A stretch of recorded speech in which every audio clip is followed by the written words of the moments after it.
Hola, bienvenidos a la tercera parte de esta clase introductoria y vamos a contarles una breve historia de las nanotecnologías. Ciertamente hay muchas historias de nanotecnologías, nosotros vamos a ir por un encadenamiento de hechos que nos llevaron a crear este campo fascinante. Hoy en día tenemos una cantidad de metodologías que nos permiten hacer nanopartículas, nanotubos, películas delgadas, moléculas muy complejas. Y todo eso se retribuye en un montón de productos y en un montón de tecnologías desarrolladas. Pero ¿cómo empezó todo? Bueno, algunos hitos están acá, probablemente ustedes los van a leer, yo no los quiero incomodar, pueden parar y ver cómo ha sido la idea. Pero los primeros que en hablar de nanotecnología, el primero en darse cuenta que el tamaño de los objetos importaba fue Michael Faraday, ya se los contaremos. Aunque los romanos ya tenían algunas nanotecnologías desarrolladas, lo vamos a contar cuando hablemos de nanopartículas metálicas.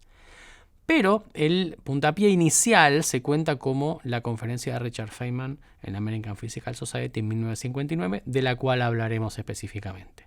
Ahí Feynman, gran físico del siglo XX, gran físico de la historia de la física, nos invitó a mirar porque había mucho lugar allí abajo.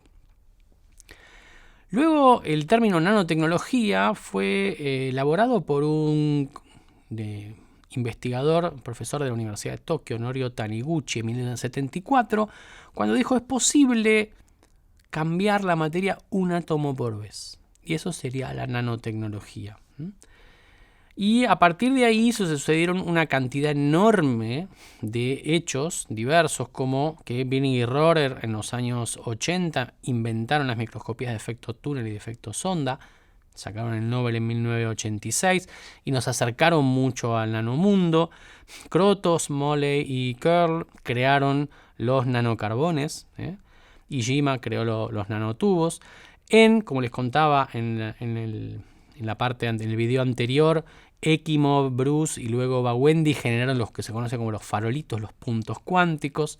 Y hacia mediados de los 80, Eric Drexler, en su tesis del MIT, llamó y terminó escribiendo el libro Engines of Creation, en donde él imaginaba máquinas que fabricaban máquinas cada vez más pequeñas y que eventualmente podían llegar a fabricar objetos de tamaño nanométrico, y que esos iban probablemente a abrirnos una puerta a nuevas tecnologías. Luego hay otros hitos importantísimos, como también fines de los 80, Fert y Grünberg descubren el efecto de la magnetoresistencia gigante, que los lleva a obtener el premio Nobel en 2007 y que es la base, por ejemplo, de los lectores de discos rígidos. Esto lo discutiremos probablemente cuando se discuta nanomagnetismo. Después, en los 90, Stoddard, Feringa y Sauvage, que fueron recompensados con el premio Nobel en 2016, crean las máquinas moleculares, es decir, moléculas que pueden moverse como engranajes o como ascensores, manipulando sus propiedades químicas. Y hacia el año 2000 está el primer paso concreto gubernamental dado por el gobierno de Clinton en Estados Unidos, cuando genera la Iniciativa Nacional de Nanotecnología, o NNI, donde se empiezan a juntar todos esos cerebros que estaban trabajando en diversas áreas de la física, de la química, de la ciencia de materiales, de la medicina, y que usaban las dimensiones nanométricas para trabajar. Ahí se empezaron a dar cuenta que había una cultura, había una comunidad dedicada a la nanotecnología, y la NNI es la que primero empieza a englobar esas nuevas tecnologías. Hacia 2000 empiezan a aparecer los primeros productos nanotecnológicos en el mercado, los primeros productos en los cuales hay conciencia de que hay nanotecnología. Antes de esto, desde los romanos hasta los creadores de catedrales, hasta la gente que trabajaba con pinturas o con polímeros, incluso algunos de la microelectrónica estaban trabajando en nanotecnología, solo que no lo sabían. Solo que no había una comunidad dedicada específicamente a estudiar estos fenómenos de cambio de propiedades con el tamaño. Pero allí fueron los de la National Nanotechnology Initiative que federaron a toda esta gente en una nueva comunidad, y que ahí empezó a realmente explotar el concepto de nanotecnología. Y bueno, hoy en día las nanotecnologías están en pleno desarrollo, están metidas como tecnologías habilitadoras en un montón de tecnologías del mundo, como hemos visto un poquito, una pequeña reseña en el capítulo anterior. Más de 3 millones de papers, más de 250.000 patentes, más de 11.000 productos. ¿Qué les puedo decir? Estamos yendo hacia adelante a velocidades increíbles.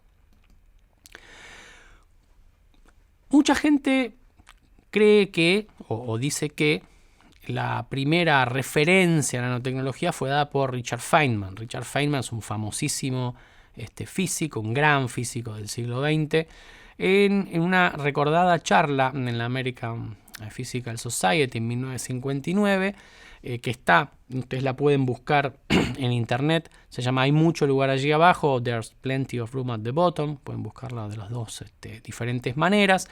Él plantea, bueno, ¿será posible miniaturizar los objetos?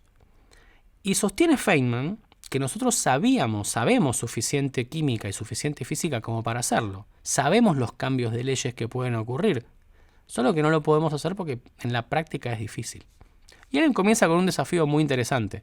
Él dice, ¿será posible escribir la entera enciclopedia británica letra por letra, píxel por píxel? No existía la palabra píxel, pero la podremos escribir letra por letra, ilustración por ilustración en la cabeza de un alfiler. Se pone a hacer cuentas. Los tomos de la enciclopedia británica tienen tantas páginas, cada página tiene tanta información, esa información puede verse como puntos que son impresos, y si uno hace las cuentas de una cabeza de alfiler promedio con la cantidad de información en letras y en dibujos, le queda a Feynman, mire, si hiciéramos letras cuyos puntos son de 3 nanómetros, podríamos hacerlo. Podemos hacerlo, sabríamos cómo hacerlo, solo que es difícil. Pero no es imposible. No es imposible miniaturizar, dice Feynman.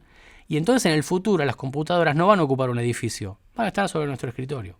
Es una charla hermosa para ver. Conocemos la física y la química de manera suficientemente concreta como para poder hacer esto. Las leyes ahí abajo no nos tienen que sorprender. Hay mucho lugar ahí abajo. Para la época de Feynman, ya existían los transistores. Estos son los primeros transistores de los años 40 de Bardeen, Brattain y Shockley, también premio Nobel. Para la época de Feynman los transistores ya eran del tamaño de un dedal más o menos. Hoy en día los transistores miden algunos nanómetros. La miniaturización ha hecho que la nanotecnología avance de arriba hacia abajo de manera impresionante. Ha sido una de las fuerzas impulsoras del crecimiento de las nanotecnologías.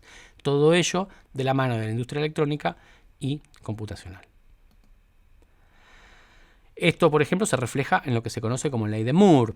La ley de Moore establece que la miniaturización, dicha como el número de transistores por unidad de área de un dispositivo electrónico, iba a duplicarse conforme cada 1 año y medio aproximadamente. Esta es la famosa ley de Moore, que según dicen muchos es una profecía autocumplida. Esto es la cantidad de transistores que se pueden meter en un pequeño espacio, un espacio dado, en función del año. Como ustedes ven, cada vez se pueden meter más transistores, sigue una ley logarítmica que es la ley de Moore. Ahora, ¿qué pasa? La ley exponencial, perdón.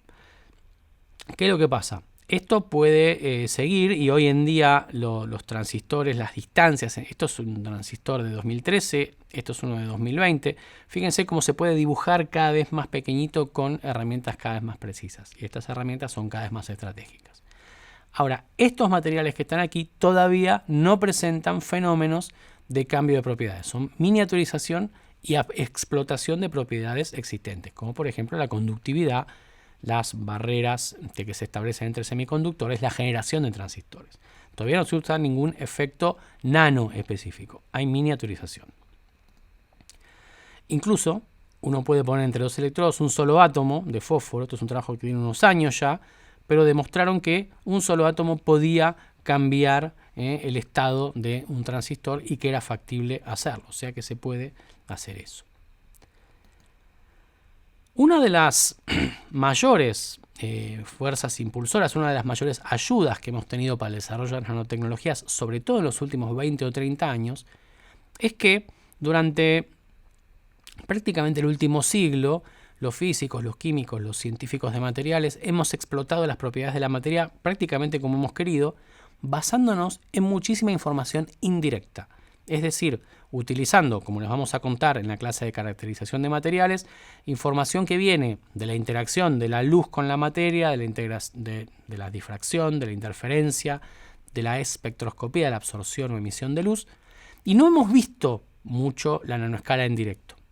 Bueno, esto en los últimos 30 años ya es una barrera que ha caído. Acá les presento algunos sistemas. Este es un trabajo hecho hace varios años, ya más de 15 años, por el laboratorio de Daniel Ugarte, en el cual vemos aquí un pequeño hilo de átomos metálicos por microscopía electrónica de transmisión. Acá se visualizan cada uno de estos átomos. Este hilo, a medida que se va estirando, se va reformando. Acá ve cómo los átomos se reforman y finalmente cómo se forma un puente de 3 hilos. Creo que es platino en este caso. Esto nos muestra que directamente se puede observar la materia a nanoescala átomo por átomo. Esto, que ya tiene unos 10 años, es una técnica muy interesante que tiene que ver con la identificación. Esto lo vamos a hablar específicamente cuando haya alguna clase específica de microscopía electrónica. Esto es un nanotubo que contiene una sal unidimensional de cloruro de cesio, y mediante una técnica que se conoce como espectroscopía electrónica de pérdida de energía, o EELS, es posible identificar individualmente a los átomos que hay en este cristal unidimensional. Esto es muy impresionante, porque realmente nos muestra hasta qué punto podemos decir este átomo es de cesio, este átomo es de cloro, y están todos aquí apiladitos en esta fila india, adentro de este nanotubo. Fíjense la capacidad que uno tiene de resolver el espacio. Y este video que les muestro aquí corresponde a un trabajo de Luis Lismarzán y Sara Valls en Antwerp, Luis Lismarzán en el País Vasco. Y esto que ustedes tienen aquí es una representación tridimensional de una nanopartícula de oro que tiene, como ustedes pueden ver, estas estrías, y uno puede hacer una tomografía de esta partícula y observarla. Así hoy en día podemos ver la materia de manera realmente muy íntima. También hay otras técnicas, las vamos a mencionar rápidamente en la clase que corresponde a caracterización de materiales, que nos permiten tener imágenes de moléculas en directo, prácticamente tocándolas, como si fuera un braille molecular. Podemos ver, por ejemplo, esta es una molécula de pentaceno. Esta es la representación de esferas y enlaces en forma de palito. Y uno puede enfocar con un microscopio que se llama microscopio de efecto túnel, lo describiremos muy someramente y luego habrá una clase específica de esto, y observar las densidades electrónicas de los de electrones que están entre los átomos de carbono que forman esta molécula. Y aquí están varios pentacenos en una superficie tomando la leche.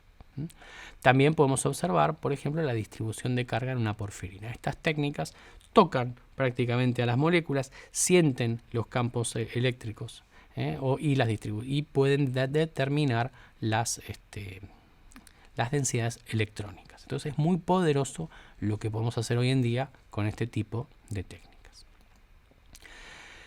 Pero ¿quién fue el primero que escribió el tamaño importa? Michael Faraday. Michael Faraday, ustedes por ahí lo conocen, lo han sufrido en alguna clase de electroquímica o en alguna clase de física, un gran descubridor con enormes contribuciones en el área del electromagnetismo, en el área de la electroquímica. Y Faraday, en un paper ya de 1857, estudiando unas partículas coloidales de oro, se preguntó si los colores que él veía, él se dedicaba a reducir oro y él veía colores, él se preguntó si no era una variación en el tamaño de estas partículas la que era la explicación detrás de esos colores de oro, que a partir de reducir oro en solución podía obtener colores de color rojo, violeta o verde. Este paper es hermoso, se puede bajar en la Bakerian Lecture de Michael Faraday, y yo siempre se los pongo a mis estudiantes como un caso muy interesante de cómo se hace ciencia aún sin disponer de un instrumental impresionante. Pero el primero que habló de eso fue Michael Faraday. En estos últimos 50, 60 años hemos visto que, viniendo ya desde la física de la materia condensada, desde la electrónica hacia la nanoelectrónica, desde la biología celular hacia la biología sintética, pasando por la biología molecular, viniendo desde arriba, y desde la química, viniendo desde la química coloidal, la química supramolecular y la química de objetos complejos. Hoy en día, en estas décadas 2010, 2020, 2030, estamos integrando todos estos conocimientos, todo este uso integrado de leyes físicas, procesos químicos, procesos biológicos, para generar algo que es mucho más, algo sinérgico, un conocimiento sinérgico, que es mucho más que simplemente tener leyes y disciplinas por separado. Esto es el corazón de las nanotecnologías. Hoy nano, de hecho, es una interdisciplina. Los químicos, los ingenieros, los físicos, los cientistas de materiales, trabajamos todo el tiempo juntos con los biólogos, los biotecnólogos, los médicos e incluso los científicos de la computación, porque los modelos son cada vez más complejos, y también los cientistas sociales. ¿Por qué toda esta interdisciplina? Porque nano realmente está impactando en nuestra sociedad. Y al impactar en nuestra sociedad, por ejemplo, necesitamos ciencias sociales para ver de qué manera nuestra sociedad se adapta al cambio que traen estas tecnologías transformadoras.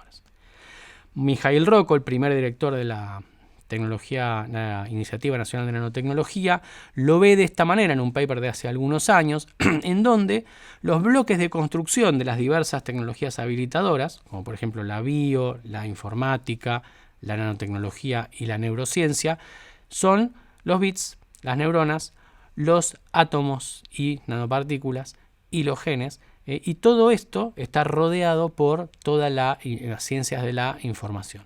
Y todas estas tecnologías habilitadoras están trabajando como en un carrusel en el cual se realimentan mutuamente y generan las tecnologías del futuro.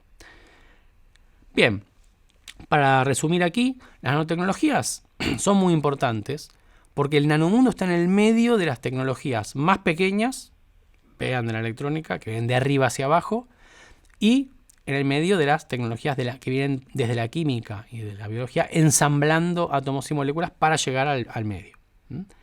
Entonces, las fuerzas impulsoras de este campo han sido la miniaturización, de arriba hacia abajo, la capacidad de ver y de tocar a los átomos, es decir, el desarrollo de tecnología de caracterización, y la convergencia de lo que se llama métodos de arriba hacia abajo, top-down, como de abajo hacia arriba, bottom-up.